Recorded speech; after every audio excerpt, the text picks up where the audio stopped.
Executive order से बनाए हुए किसी ग्रुप के पास इतनी ताकत, इतनी सैंक्शन नहीं होगी जो कि कांग्रेस में आमूल चूल परिवर्तन को लंबे समय में लागू कर सके। मुझे ऐसा लगा कि मैं उसमें जुड़कर कुछ ऐड नहीं कर सकता हूं, इसलिए मैंने उसको हम्बली मना कर दिया। चारों तरफ घूमने वालों का कोई भविष्य बिहार में नहीं, चाहे आप 10 साल रहे या 50 साल। चुनावी रणनीतिकार प्रशांत किशोर ने कांग्रेस को पूरा प्लान बनाकर सौंपा था, लेकिन बात नहीं बन पाई और कांग्रेस में शामिल होने का प्रस्ताव पीके ने ठुकरा दिया। प्रशांत किशोर ने कांग्रेस क्यों नहीं ज्वाइन किया, अब खुद पीके ने इसका जवाब दिया है। पीके ने कहा कि कांग्रेस के साथ उनका मतभेद सिर्फ इतना था कि वो कांग्रेस के पावर्ड एक्शन ग्रुप का हिस्सा नहीं बनना चाहते थे, क्योंकि वो ग्रुप कांग्रेस अध्यक्ष के कार्यकारी आदेश के तहत ही काम करता। पीके ने कहा कि कांग्रेस को ये तय करने की जरूरत है कि वो आगे कैसे काम करना चाहती है, मुझे नहीं। कांग्रेस को किसी भी प्रशांत किशोर की जरूरत नहीं है। पार्टी के पास और भी सक्षम लोग हैं, वे जानते हैं कि काम कैसे करना है, उन्हें क्या काम करना है। कांग्रेस को लेकर जो बात हुई है उसको मैंने ऑन रिकॉर्ड भी कहा है। जहां तक कांग्रेस के साथ उनके मौजूदा स्थिति के असेसमेंट का सवाल है, उन्होंने जो संजीदगी और सीरियसनेस जो उनको दिखाना चाहिए था उन्होंने दिखाया। उन्होंने कमेटी बनाई, कांग्रेस की टॉप लीडरशिप साथ में बैठी, उन्होंने जो मैंने उनको दिखाया या जो मेरी सोच के अनुसार मैंने उनको बताया उससे उनकी पूरी सहमति थी। उसके बाद जो इस चीज को करने के लिए रास्ते बताए गए उस पर भी गहन चर्चा के बाद एक सहमति बनी कि इन रास्तों पर चलकर बेहतरी हो सकती है। लेकिन उसको एग्जीक्यूट करने की जो बात है उसके लिए उनके मन में एक परिकल्पना है एम्पावर्ड एक्शन ग्रुप की। वो चाहते थे कि मैं उस एम्पावर्ड एक्शन ग्रुप में ज्वाइन करके एक मेंबर के तौर पे उस जिम्मेवारी को निभाऊं। मेरा जो डिफरेंस ऑफ ओपिनियन रहा है वो इतना ही रहा है कि empowered action group will be formed with an executive order of the Congress president. तो एग्जीक्यूटिव ऑर्डर से बनाए हुए किसी ग्रुप के पास इतनी ताकत, इतनी सैंक्शन नहीं होगी जो कि कांग्रेस में आमूल चूल परिवर्तन को लंबे समय में लागू कर सके, क्योंकि कांग्रेस के कॉन्स्टिट्यूशन के हिसाब से कांग्रेस को चलाने के लिए एक पहले से व्यवस्था बनाई गई है।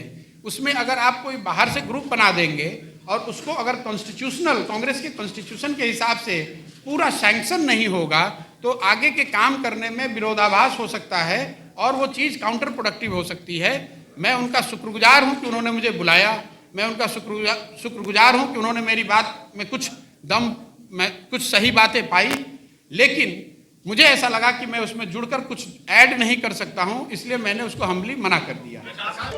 आपको बता दें कि कांग्रेस के शीर्ष नेतृत्व के साथ कई दिनों तक पीके ने बैठक की, जिसके बाद 26 अप्रैल को उन्होंने घोषणा की कि पार्टी में शामिल होने के कांग्रेस के उदार प्रस्ताव को अस्वीकार कर रहा हूं। हालांकि कहा यह जा रहा है कि कांग्रेस एम्पावर्ड ग्रुप का हिस्सा बनने से पीके अपने लिए जैसी आजादी चाह रहे थे वो कांग्रेस से उन्हें मिलना मुमकिन नहीं था। वहीं कांग्रेस एमएलसी प्रेमचंद मिश्रा ने तंज कसते हुए कहा कि लोकतंत्र में सबको अधिकार है राजनीति में खुद को सक्रिय रखने का, अपनी भूमिका को निर्धारित करने का।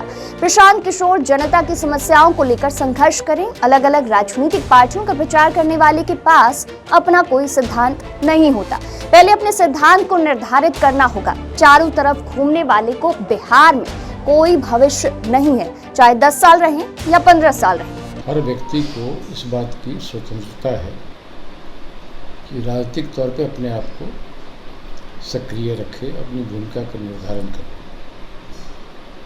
अब अगर प्रशांत किशोर भी बिहार में रहकर काम करना चाहते हैं, भला इसमें किसको इतराज होगा? वो काम करें, जनता की समस्याओं को लेकर संघर्ष करें, आवाज़ उठाएं, अपने संगठन बनाएं। हमारी शुभकामनाएं हैं।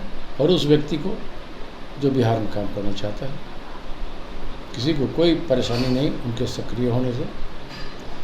मेरा मानना है कि प्रशांत किशोर या किसी अन्य व्यक्ति को जो राजनीतिक तौर पर सक्रिय होना चाहता है उसे अपनी सैद्धांतिक निष्ठा निश्चित तौर पर बनानी चाहिए।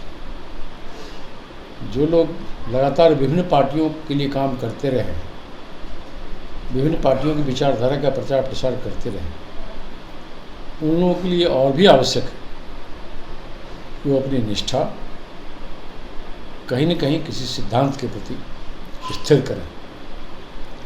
जो स्थिर सैद्धांतिक आधार पर काम करेगा उसी का बिहार में भविष्य है।